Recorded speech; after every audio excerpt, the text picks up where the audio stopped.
Dalam perbincangan ini, dari tadi sebelum jeda, Mas Adi kita sudah tahu apa maunya PKS, apa maunya PKB, dan juga bagaimana caranya dari pihak Anies Baswedan harusnya menjembataninya. Termasuk juga kemungkinan menarik adanya koalisi partai baru untuk bisa bergabung di sini. Menurut Mas Adi, pernyataan-pernyataan disampaikan oleh Pak Refrizal, Pak Hasbi, seperti apa? Tadi kan sebenarnya ada titik terang ya minimal sedikit mengkonfirmasi satu kesimpulan bahwa partai-partai non-Kim di luar PDIP, mereka ini sudah selesai dengan Kim untuk bergabung ya. Titik temunya adalah ketika PKS mengatakan masuk partai dong, masuk PKS. Kalau Anies Baswedan masuk PKS, Bang Syahrin, itu artinya PKS nggak ngotot minta wakil. Jadi siapapun yang mau berkoalisi dengan PKS maka boleh minta wakil, entah PDIP, entah PKB, ataupun mungkin Nasdem. Itu kan titik temunya.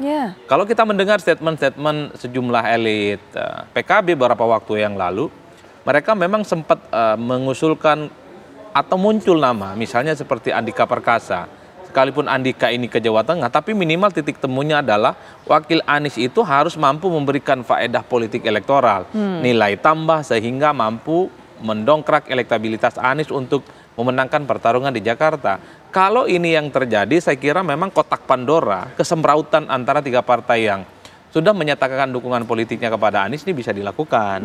Cuman saya khawatir pernyataan ini hanya pernyataan di depan panggung untuk menjelaskan bahwa per hari ini partai ini nggak selesai dengan Kim. Masih negosiasi, sedang membangun bridging, membangun bagaimana ada titik temu untuk menjadi bagian dari Kim. Kalau di belakang sudah selesai, ya saya kira apapun argumen di depan, ya nggak akan ada gunanya. Kalaupun toh Anies akan bergabung dengan PKS, kalau sudah ada kesepakatan misalnya PKS dengan Kim, ya nggak bisa diselamatkan lagi. Bagaimana proses pencalonan Anies ke depan. Tapi boleh juga dicoba Bang, sehari dua hari ini Anies masuk PKS, siapa tahu PKS kemudian bisa mengubah pilihan dan iman politiknya lagi. Supaya godaan bergabung dengan Kim misalnya itu tidak bisa diterima. Ataupun setelah itu PKB juga akan mengatakan, cocok ini Anies, tinggal wakilnya. Mungkin Ida Fauzia mau sorongkan, atau Lulu Nur Hamidah bisa disorongkan. PKS dengan PKB bisa kok maju. Kan itu problemnya. Sesederhana itu sebenarnya kalau hanya ingin membentuk satu poros politik di luar Kim. Cuman kan godaan dari Kim ini nggak mudah. Godaan dari Kim ini kan penuh dengan yang saya sebut tadi. Janji surga. Menjadi bagian dari koalisi pemerintah di 5 tahun yang akan datang. Mungkin salah satu konsesinya adalah masuk kabinet. Mengusung Ridwan Kamil yang saya kira juga barang bagus. Apapun judulnya, Ridwan Kamil ini kan punya portofolio politik mentereng, Putri. Dianggap sukses di Jawa Barat waktu jadi wali kota, dianggap bagus ketika menjadi gubernur di Jawa Barat. Resultante dan penerimaannya di Jakarta juga bagus. Jadi dalam konteks inilah yang saya kira, saya lihat betapa memang tidak gampang juga menolak tawaran dari Kim ini. Karena semuanya serba nyaman, serba indah, dan serba mungkin. Apalagi misalnya kubu Kim ini di situ adalah partai yang kita tahu adalah partai-partai pemenang Pilpres beberapa waktu yang lalu yang saya kira mampu mengorkestrasi semua kekuatan politik mereka untuk kembali memenangkan pertarungan di Jakarta. Oleh karena itu kalau saya sebagai aktivis tentu tidak mau partai-partai ini berkongsi dalam satu kekuatan politik hanya melawan kotak kosong atau melawan calon perseorangan yang sudah bisa ditebak. Karena ada kecenderungan kalau lawannya cuma calon perseorangan itu bisa dipastikan menang. Dan tingkat kemenangannya di atas 65% secara umum. Oleh karena itu, sekalipun bukan Anies lah yang diusung, bukan Ahok, ya siapalah yang didukung, Adi Prayitno mungkin, atau Bang Syahrin mungkin.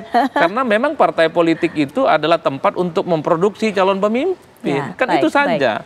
Dan hakikat pemilu, hakikat pilkada adalah pertandingan antara orang dengan orang, bukan pertandingan orang dengan kotak kosong. Oleh karena itu, dalam konteks inilah saya kira partai politik sedang diuji, apakah mereka sebagai instrumen untuk memproduksi kader terbaik, calon pemimpin akan kita lihat di Jakarta. Siapa yang sebenarnya mendaftarkan calon di 27 sampai 29 Agustus untuk bertanding satu sama yang lain, ataukah justru berkongsi dalam satu kekuatan politik yang itu artinya bagi saya Pilkada Jakarta sudah tak lagi menarik untuk bisa didiskusikan. Baik, Pak Refrizal, jadi kemudian harus tetap terus dukung Pak Anies supaya kemudian Pilkada ini jadi menarik. Itu menjadi pesan salah satunya dari Mas Adi Prayitno. Silakan untuk pernyataan penutup Pak Refrizal. Ridwan Kamil dikatakan oleh Pak Adi itu juga dulu pernah jadi alternatif untuk calon gubernur kita juga di DKI. Pernah ketemu dengan Ridwan Kamil kita dulu. Waktu ingin berhadapan dengan Ahok. Pernah, tapi akhirnya kan jodohnya sama Anies Sandi ya. Jadi jodoh itu emang Anies pasti tahu lah.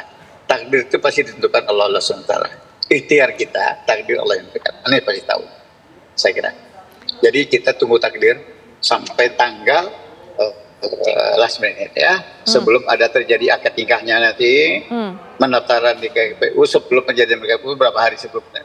KPU atau PKS mengumumkan tanggal 20, itulah finalnya. Itu yang apakah bersama Anies atau tidak bersama Anies, saya kira itu takdir, termasuk takdir Allah. Kita sudah berikan tenggang waktu sangat banyak Pak Anies untuk mencari 4 kursi lagi untuk bisa berlayar di Jakarta. Oke, baik. Tapi batas waktu. Tanggal 4 kemarin habis, ya. Apakah bisa diperpanjang? Itu masalah pembicaraan, ya. Saya kira. Baik, saya kira enggak ada, belum ada yang final. Sebelum ada pendaftaran nggak perlu ada final. Kata Pak Hadi 1000% final. Finalnya. Baik, ya, silakan selanjutnya pernyataan penutup dari Pak Hasbi. Silakan Pak Hasbi. Terima kasih Mbak. Waktu masih panjang, masih 19 hari lagi, dan insya Allah Pilkada DKI tetap menarik. Insya Allah Pilkada DKI menarik, dan mudah-mudahan Pak Anies bisa berjalan maju mendaftar ke KPU.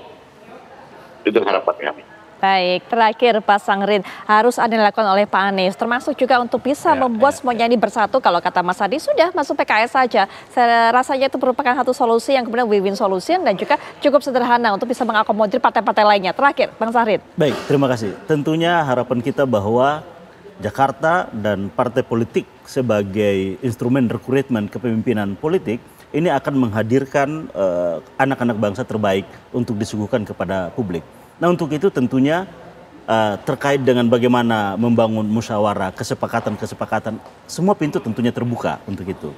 Nah, untuk itu maka harapan kami adalah para pemimpin politik ini memberikan keteladanan politik, membangun integritas, komitmen terhadap demokrasi, sehingga nantinya harapan kita adalah rakyat mendapatkan pemimpin yang terbaik. Nah, dari sisi Anies Baswedan sendiri, bahwa semua tadi kita sudah dengar bahwa masing-masing partai pengusung memiliki kesepakatan yang sama bahwa calon gubernurnya adalah Anies Baswedan.